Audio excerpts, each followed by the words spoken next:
എന്തിനാണ് അധികം അല്ലേ? ഒരു ചെറിയ പോട്ടിൽ എത്ര മനോഹരമായിട്ടാണ് നിൽക്കുന്നത്. Good morning. ഇന്നത്തെ മോർണിംഗ് വൈബും ചീരാലിലാണ്. ജോഷിയേട്ടൻ്റെയും വസന്തേജിൻ്റെയും വീട്ടിലാണ്. പൊന്നുംകൂടത്തിന് പൊട്ട് വെച്ച പോലെ ഒരു സുന്ദരിയെ കണ്ടില്ലേ? അത് പ്രത്യേകം പറയാൻ കാരണം നമ്മുടെ കമ്മൽ ചെടിക്കൊക്കെ നല്ല യെല്ലോ കളറാണ്, യെല്ലോ മാത്രമേ ഉള്ളൂ. പക്ഷേ അതിനൊരു പൊട്ട് കുത്തിയ പോലെ തന്നെ നല്ല ഡാർക്ക് മെറൂണായിട്ട് നല്ല ഭംഗിയുള്ള ഒരു ചെടി. സാധാരണയുള്ള ചെടികൾക്ക് ഫ്ലവർ കുറവും ലീഫ് കൂടുതലാണ് ഉണ്ടാവുക. പക്ഷേ ഇതിന് നേരെ ഓപ്പോസിറ്റാണ്. എന്തൊരു ഭംഗിയാണെന്ന് നോക്കിയേ. ഈ അതിസുന്ദരിയായ മനോഹരിയുടെ പേര് എന്ന് പറയുന്നത് കോറിയോപ്സിസ് എന്നാണ്. അതുകൂടാതെ സ്റ്റാർ ഫ്ലവർ എന്നൊരു പേര് കൂടിയുണ്ട്. ഭംഗിയുള്ള ഒരു കാഴ്ച തന്നെയാണ്. അപ്പോൾ ഇതിൻ്റെ കാര്യങ്ങളൊക്കെ നമുക്കിത് നട്ടുണ്ടാക്കിയ ആളോട് ചോദിച്ചു നോക്കാം. മാത്രമല്ല ഒരു ചെറിയ കുഞ്ഞൊരു 8 ഇഞ്ച് അല്ലെങ്കിൽ 9 ഇഞ്ച് പോട്ടിലാണ് ഇത് നിൽക്കുന്നത്. ഇത്ര മനോഹരമായിട്ട് നിൽക്കുന്നത്. പുറകിൽ കാണാം ഇതുപോലെ വീടിൻ്റെ അവിടെ ഇവിടെയൊക്കെ പല സ്ഥലങ്ങളിലായിട്ട് ഈ പ്ലാന്റ് ഉണ്ട്. അപ്പോൾ ഇത് സിമ്പിളായിട്ട് ഉണ്ടാക്കാൻ പറ്റുമോ, എങ്ങനെ ഉണ്ടാക്കാൻ പറ്റുമെന്നൊക്കെ നമുക്ക് ചോദിച്ചു നോക്കാം. വസന്തേച്ചി അല്ലേ, എത്ര വർഷമായി ഇത് നട്ടിട്ട്? എത്ര കാലം ആയി? ഒരു വർഷമായി. ഒരു വർഷം ഫുള്ളായിട്ട് നിൽക്കുന്നത്. രണ്ടാമത്തെ ഇതാണ് പൂവ്.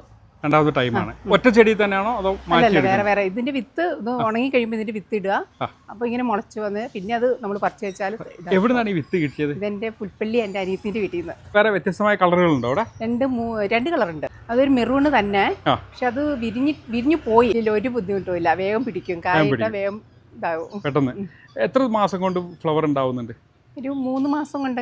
ഈ ബന്ദിപ്പൂ പോലെ തന്നെ ബന്ദിന്റെ നമ്മൾ വിത്തിടുന്ന അതേ ടൈമിൽ തന്നെയാണ്. ഒറ്റ തൈയാണോ അത്? ഇത് ഒറ്റ തയ്യാ. വേറൊരു ചെടിനെ അങ്ങനെ മുളച്ചു വന്നപ്പോൾ അതിനകത്ത് അവിടെ തന്നെ അങ്ങനെ നിർത്തിയതാണ്. അങ്ങനെ ഒരു 3-4 ചട്ടിയിലുണ്ട്. ഫ്ലവർ കൂടുതലും ഇഷ്ടം പോലെ ഉണ്ട്. ആളുകളൊക്കെ പോകുമ്പോൾ ഇങ്ങനെ ഇങ്ങനെ പോകുമ്പോൾ നോക്കുന്നുണ്ട്, വിത്ത് തരണം എന്നൊക്കെ പറയുന്നുണ്ട്. ഇതിൽ കുറച്ച് വലിപ്പം കുറവ് തോന്നുന്നുണ്ട്. ഇതിന്റെ ആ മെറൂണും കുറച്ച് കുറവ് പോലെ തോന്നുന്നുണ്ട്. ഇപ്പുറത്തെ ഞാനൊരെണ്ണം വേറെ കണ്ടു. ഇത് മെറൂൺ കൂടുതലുണ്ട്, ചിലതിന് കുറവുണ്ട്. അത് വേറെ പ്ലാന്റ് വന്നാണോ അത് ഇതിൽ നിന്ന് തന്നെ നമ്മള് നട്ട് വിത്തിട്ട് പിന്നെ ചിലപ്പം കൂടുതലും കുറവായിട്ട് ഇങ്ങനെ വരുന്നത്. ചെറിയ കുഞ്ഞൊരു പ്ലാന്റ് ആണ് അല്ലേ?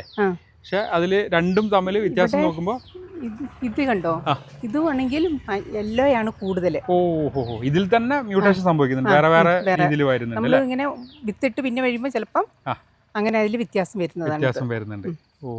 ഇതിന്റെ വിത്തിട്ട പാകിയ മുളയ്ക്കൂല്ലേ? വേഗം മുളയ്ക്കും. പെട്ടെന്ന് മുളയ്ക്കും. പൂക്കൾ കാണുമ്പോൾ നല്ല ഭംഗിയാണ്.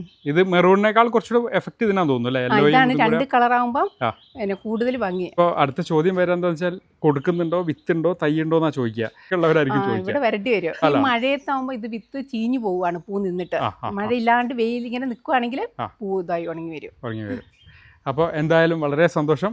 അപ്പോൾ ഇനി നിറയെ ചട്ടികളിൽ ഇപ്പോൾ ഒരു 4-5 ചട്ടികളിലേ ഉള്ളൂ. മാത്രമല്ല കുറച്ച് പൂക്കളും ചെടികളൊക്കെ ഉണ്ട് കേട്ടോ ഇവിടെ. അപ്പോൾ എപ്പോഴെങ്കിലും വന്ന് നമുക്കൊരു വീഡിയോ ഒക്കെ ചെയ്യാം. അപ്പോൾ ഇനി ഒരുപാട് നിറയട്ടെ. അപ്പോൾ എല്ലാവർക്കും നല്ലൊരു ദിവസം ആശംസിക്കുന്നു. Bye from Green Heaven. Thanks. By.